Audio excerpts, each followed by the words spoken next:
still gonna do it whether they love it or not, you know? 'Cause I love it. This episode is brought to you by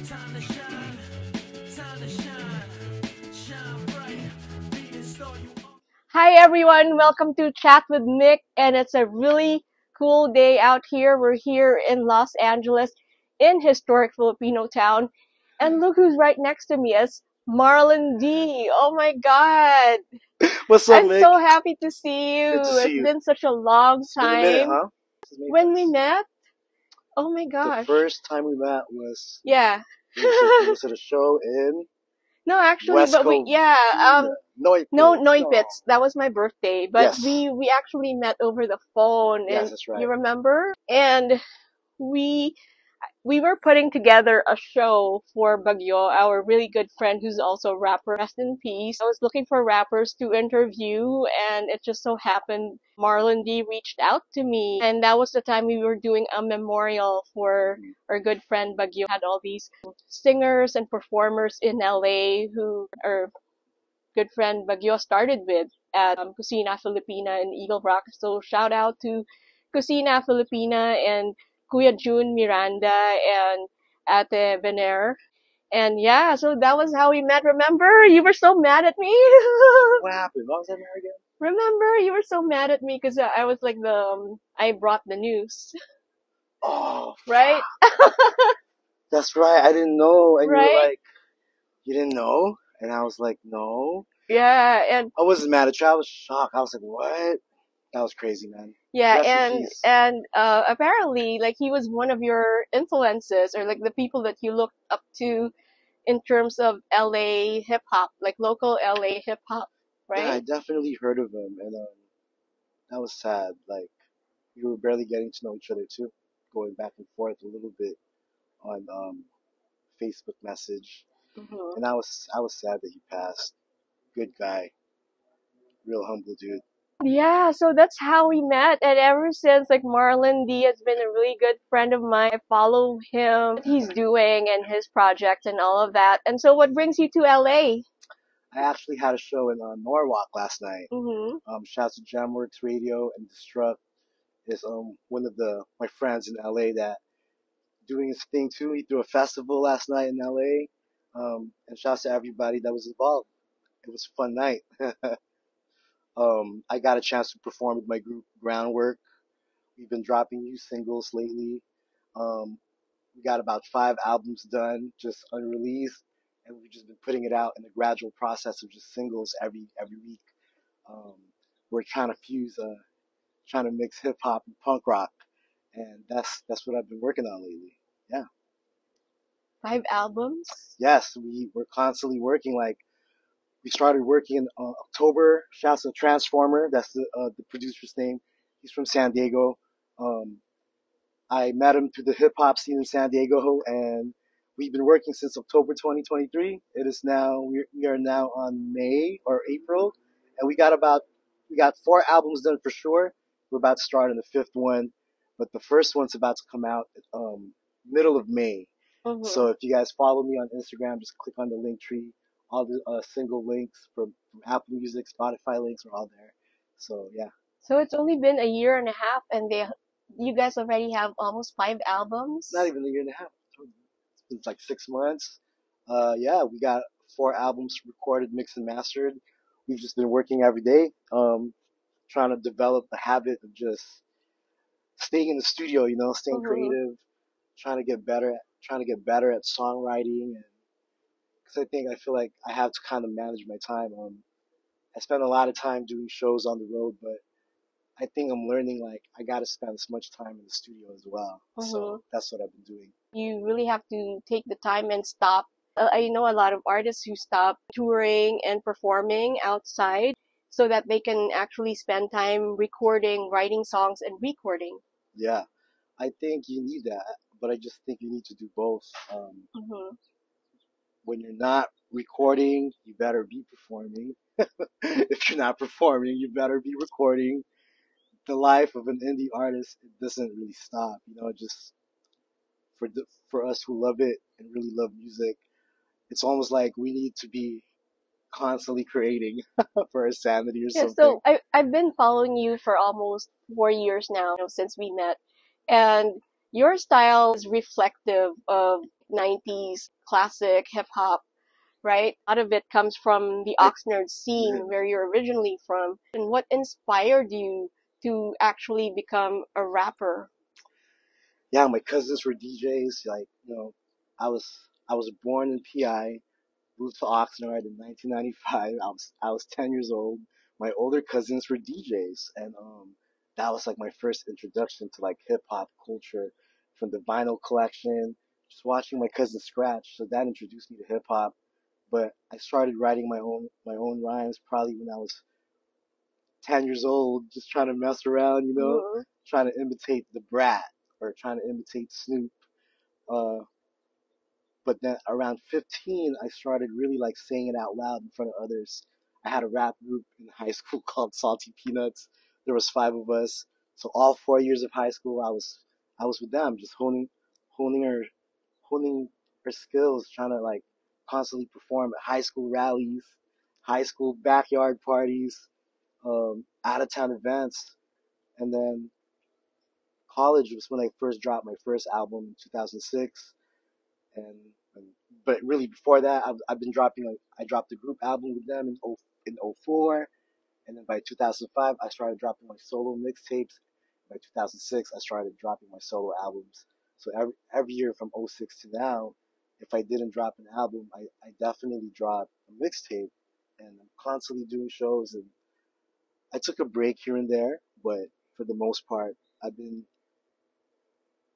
you know, I'm getting old too. I'm turning 40 in a couple Hmm. months. So I'm Yeah. like, damn, it's been a You're while. turning 40? I am. So I think like, damn, dude, it's been a while. Like, you know, when you're a teenager, you just go for your dreams, Hmm. because you Yeah. love it and it makes you happy.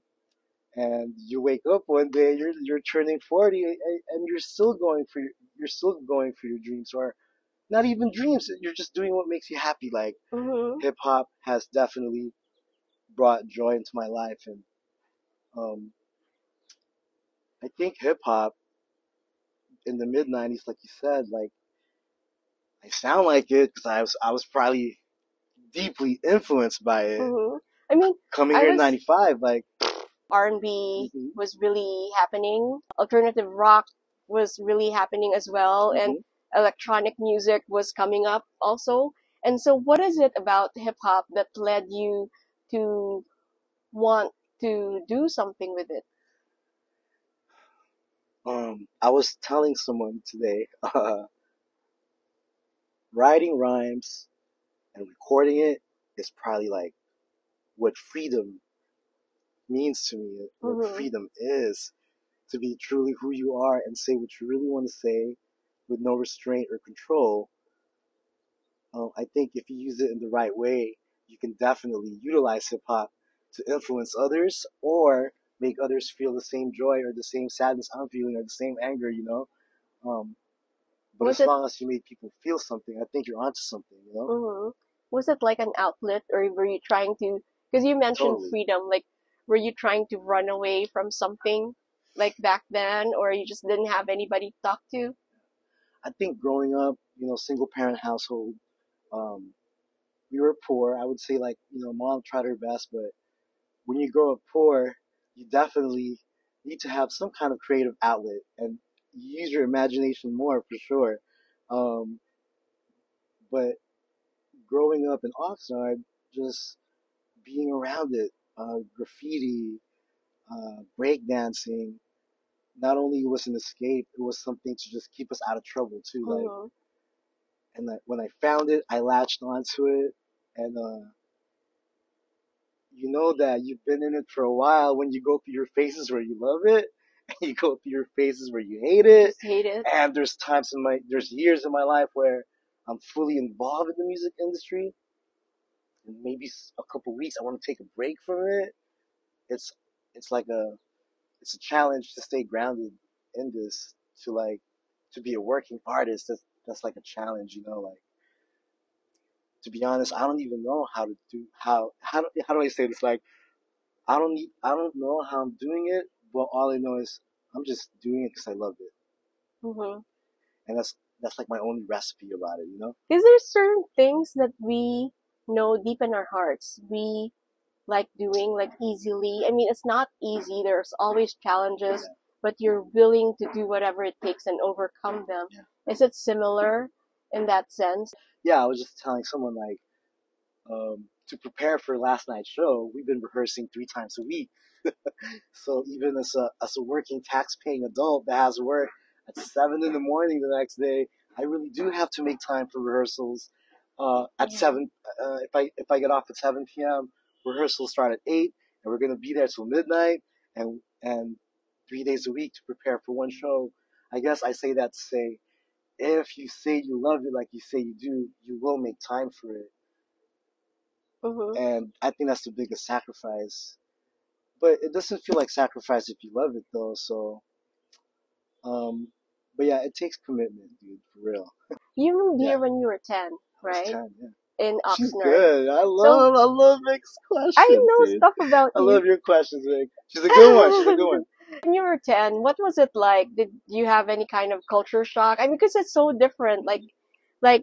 From I'm assuming, from your life in the Philippines and then moving to of all places to Oxnard and not really to LA, so it's kind of, I mean, in Oxnard, you have very few, there's a smaller network of Filipinos, right? I mean, there's not a Actually, lot of Filipinos compared to LA. I kind of disagree. There's a lot of Filipinos in Oxnard. There is.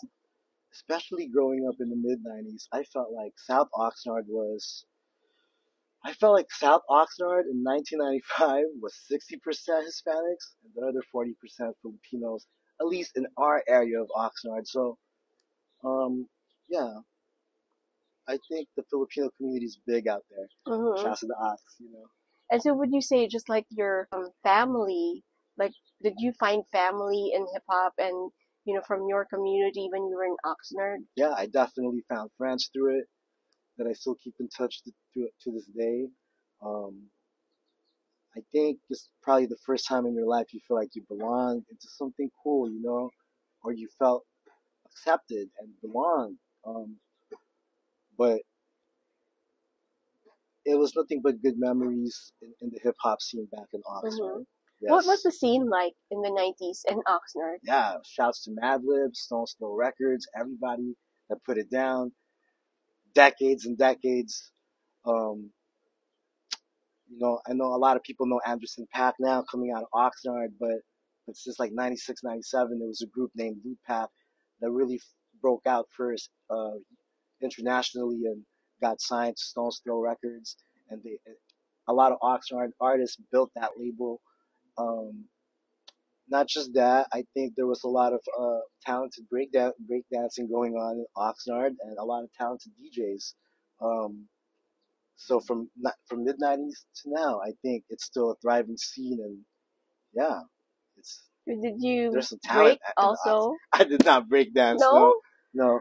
I wish I learned how to DJ, but mom's just couldn't afford the turntables, but Hmm. I wanted to.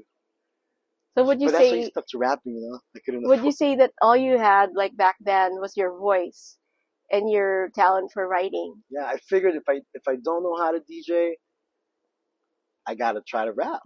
Uh-huh.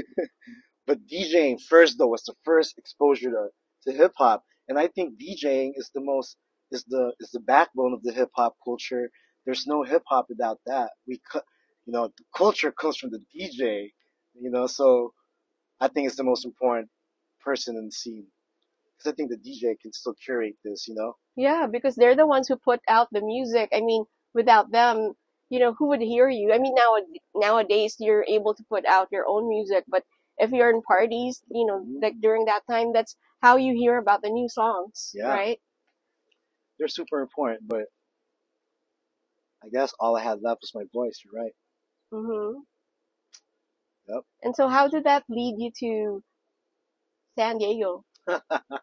um, San Diego. So 2009, I became jobless. I was living in Fullerton at the time, and I was working for an agency that was providing day day services for adults with autism. So I was a one-on-one provider. My car broke down. I started taking the bus to work. Started catching the bus late. Started getting late to work. Got fired. So I had no car, and I got fired. Um, I fixed the car, sold it, and that money had to last until I found a job for that next 3 months of summer of 2009. Mm-hmm. I couldn't find a job. And the only person that hired me in San Diego in 2010, it was a company that was providing behavior therapy for kids with autism in the San Diego school districts. So I got the interview and I got the job. I was like, fuck.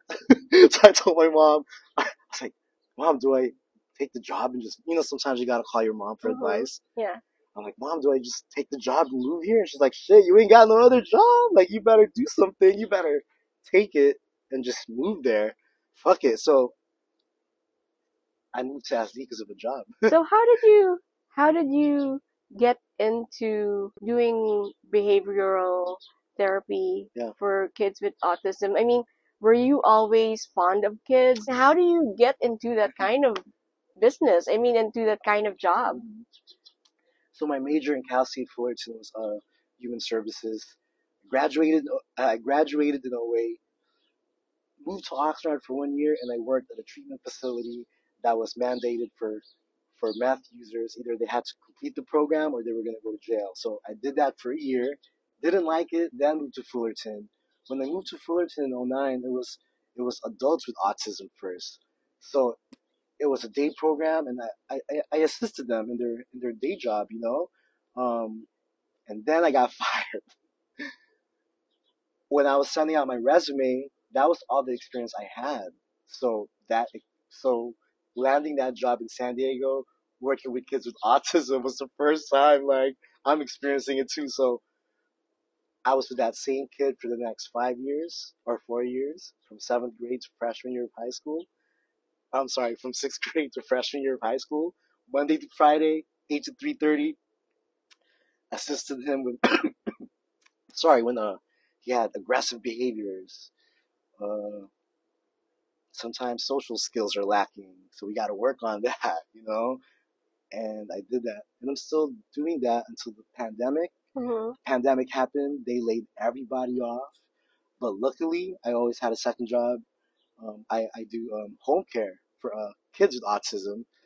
So when I did your show and for the Mayfest, I love the cause.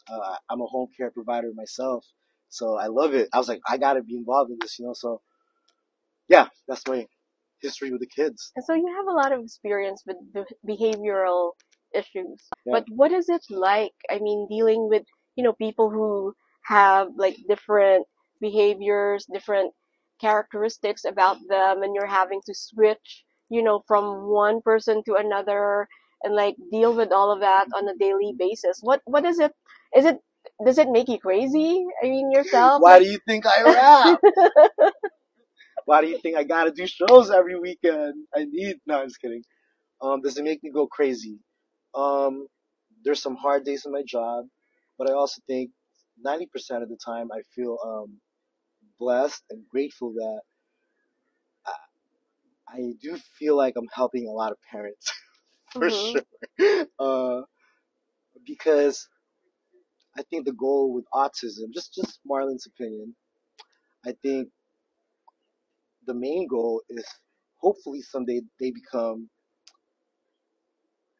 adults with no supervision. Mhm. So that's the goal, and I think consistency counts. ABA therapists, if we're gonna be there every day, we're gonna be there every day, and we're gonna work on behaviors every day. We're gonna work on social skills every day. So yeah, I just think consistency counts. Working with children with behaviors, Mhm. we're gonna shape that behavior, but we do gotta apply consequences every day, and we're gonna apply incentives every day, so we can motivate you to stay on course. Everything from daily social skills to daily life skills, chores, homework, homework approach to homework, work ethic. Like I also had a chance to like modify a lot of academic work so we can break down the information in simpler terms so they can understand what's the classwork. So it was a lot of tutoring too, like academic tutoring, you know what I'm saying? Going back when you were a child, like Yeah. you mentioned that, when you moved here to Oxnard, you were in a single parent household. Did you have any models or any, no, I mean, I'm trying to figure out like how did you learn how to do all these things? Like were you that person, that child I'm sorry, also when you were younger? Did I answer your question? Yeah. Was I what kind of person when I was younger? Like when you did you have like behavioral issues as well? To put it bluntly. I definitely got sent to detention a lot for just laughing, was talking with my friends, getting sent to detention. Yeah, I definitely got in trouble, but why do I chose to work with kids? Do you see yourself in them? I probably do. And I think they also keep me kind of like, Youthful? yeah, like, kind of like, I think as adults, as we get older, we get more serious and like we forgot how to be silly. And I think with kids, dude, you definitely gotta be silly every day with them too. So that probably keeps me on my toes, like, and listening to, I work with teens, I work with 17-year-olds, 18-year-olds. It keeps me in tune to like what they're listening to. Like sometimes I want to hear, like, I know I'm 39, but I want to hear what these 17-year-olds, 18-year-olds, 19-year-olds are listening to because it keeps me in tune with hip hop. It is it's a youthful thing, and I'm not saying I'm trying to stay youthful, but I think the youth is the key to the country right now. I think we're gonna pass on everything to them, so it's all about the youth. And so, what are kids, like teenagers, listening to nowadays in terms of hip hop? What about? What are they listening to In terms nowadays? of hip hop, just a lot of names: Lil Yachty, Uzi Vert. If we're talking about the youth, that's what they're listening to. The adults, we're still listening to the same shit from the 90s from the 90s, right? and mid from to like 2000s, mid 2000s, late 2000s. We're still listening to that.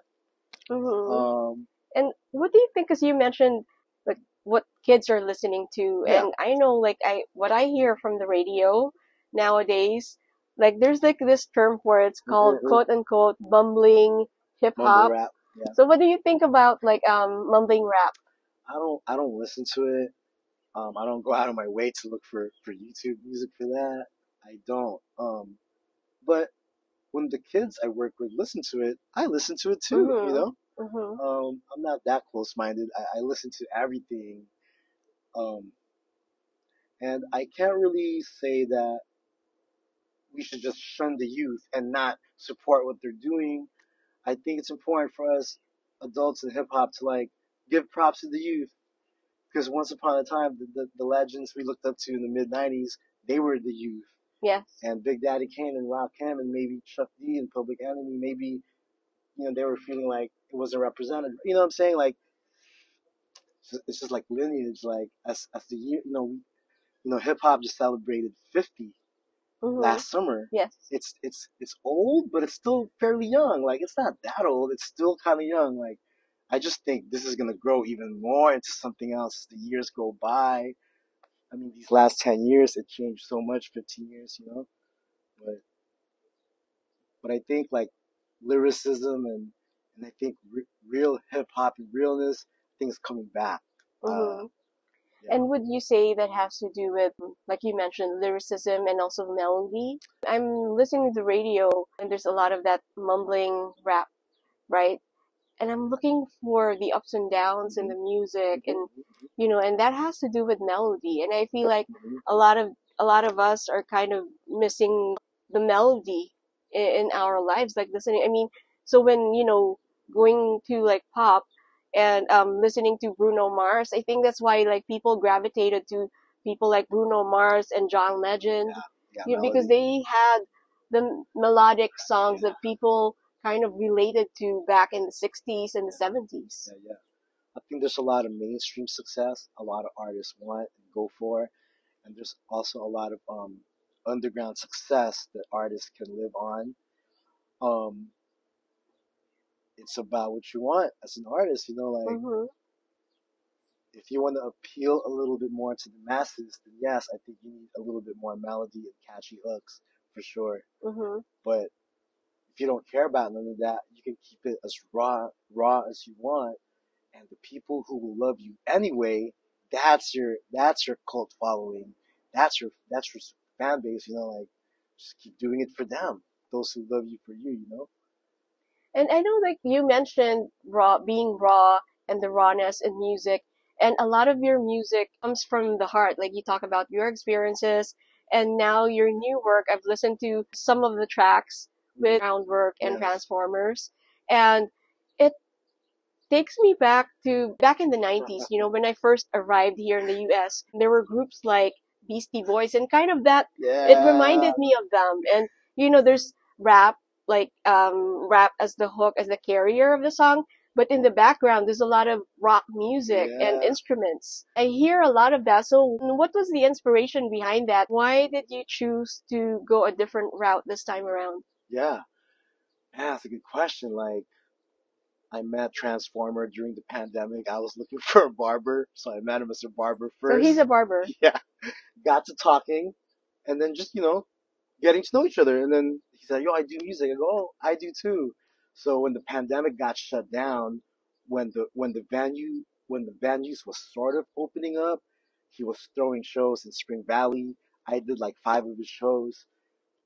Lost touch a little bit, and then when I got him for the podcast, I went to his crib to record it. And that very same night, that was the first night we recorded their first song.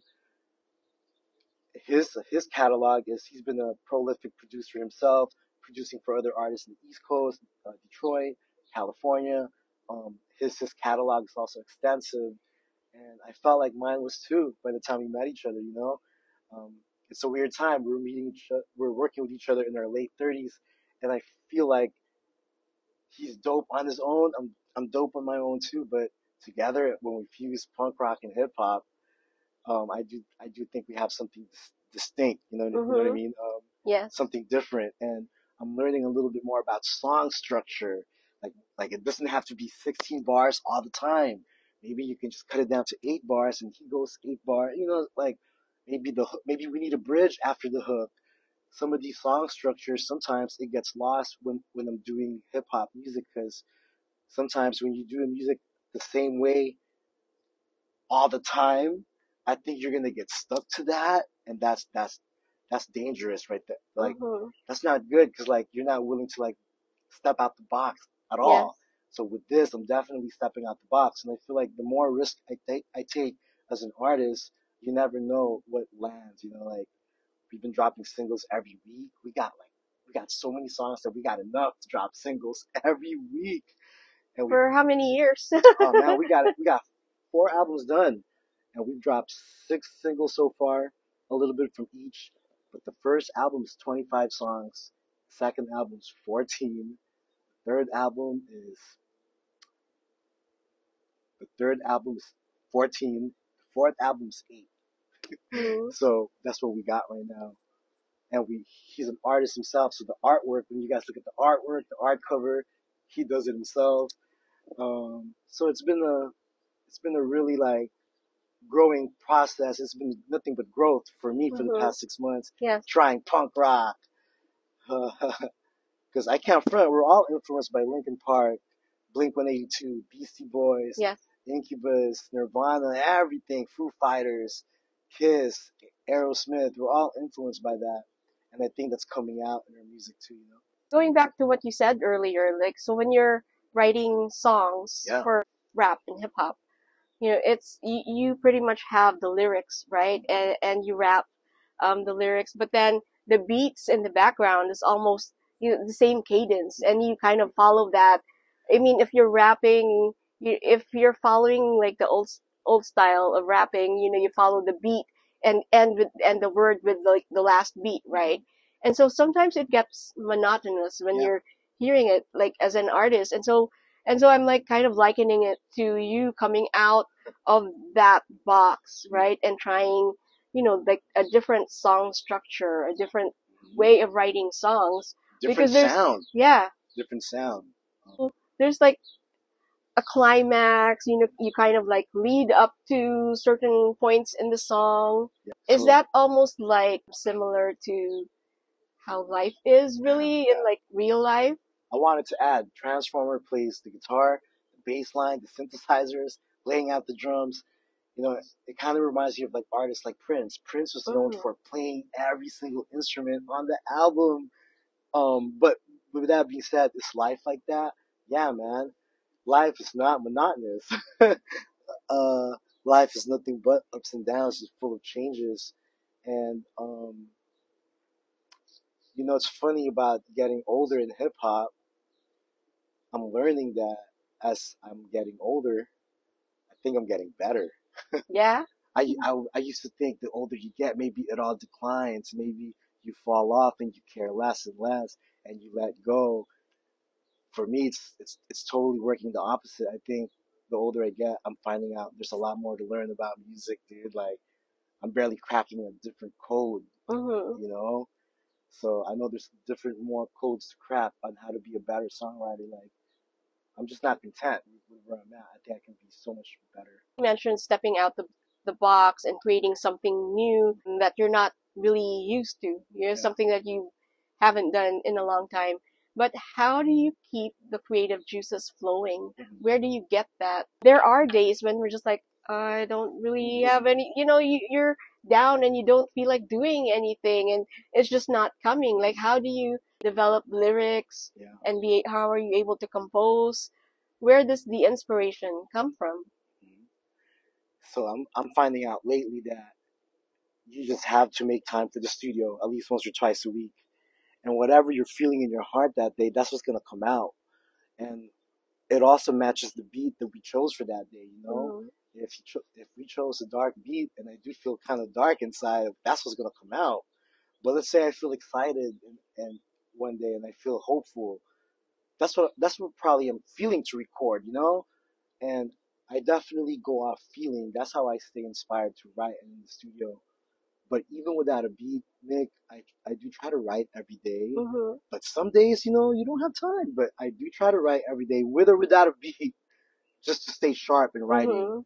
Now, performing, that's where I feel like I live for. I love performing.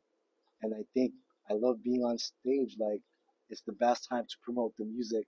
Because I think we can post 1,000 links. I think we can shoot a bunch of music videos. I think we can do all that. But there's nothing like seeing the artists like live. And seeing them live, I think, is the best way to promote yourself. So I'm sticking to that. You know what do you get out of that experience of being on stage and seeing everybody around you? Number one, it's therapeutic for me to just release, to release that energy. Number two, I think it's I have to be prepared for feedback, whether it's good or bad. And I've gotten both. But last night was all love, man. Yeah, it feels good, of course, when people show love to your music, of course. And in a selfish way, maybe sometimes it's an artist, we need that validation from the crowd sometimes to see if what we're doing is right. So yeah, I definitely do it to test it out, But the thing is, I have to love it still. Because what if one day they all booed me? What if one day they all said it was whack? Am I gonna make it dependent on that? No, you know what I mean? Like, I'm still gonna do it whether they love it or not, 'Cause I love it. It makes me happy. What happens if they all booed you and one day it's all gone? Yeah. Where are you going to be in terms of your own personal take on life? If they all booed me and it's all gone, I'm still gonna record music and I'm still gonna keep doing it.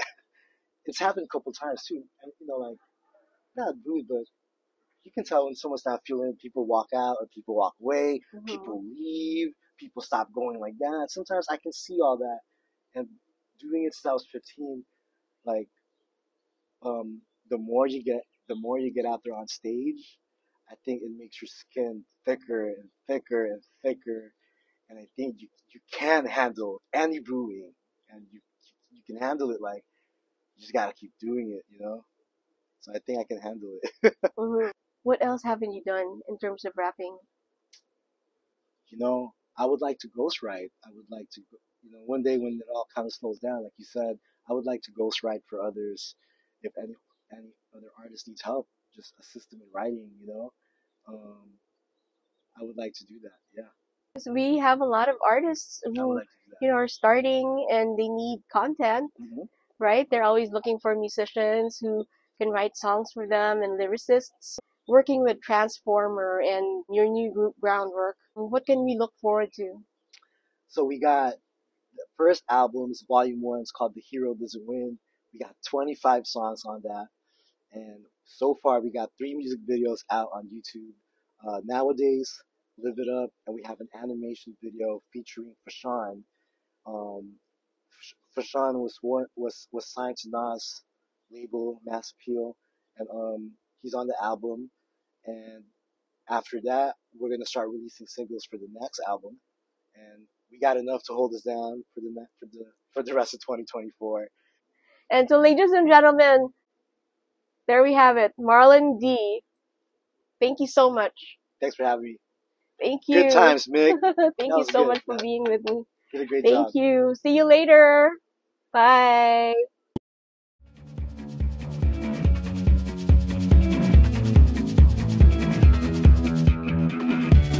Time to shine, shine bright, be the star you are, yeah. Time to shine bright, be the star you are, yeah.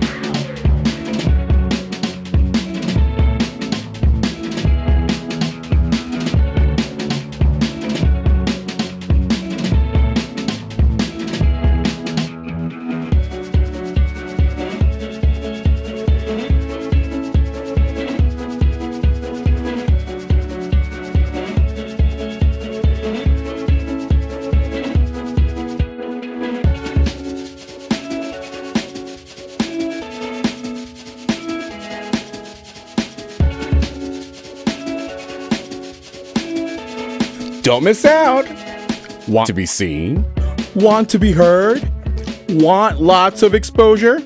Ask us how.